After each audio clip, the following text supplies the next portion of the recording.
میدونی طرف مقابلت ممکنه واقعا بهت حس نداشته باشه، بدون دعوا کردن، بدون فریاد، فقط با رفتارش خوشو میده، که 3 دلیل داره.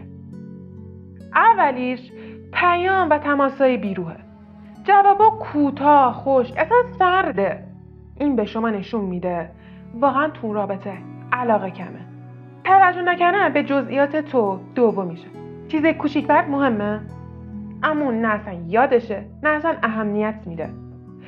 سومیش چیه از این 7 نشونه؟ سومیش میشه تلاش نکردن برای تو یا وقت نداشتنش، یا بگیم وقت نذاشتن.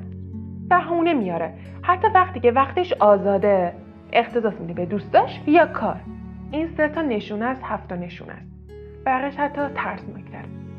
پس اگر میخوای این 7 نشونه رو ببینی، پس حتما ویدیوی بلند که تو کانال گذاشتن رو ببین تا راه نجاتت رو پیدا کنی.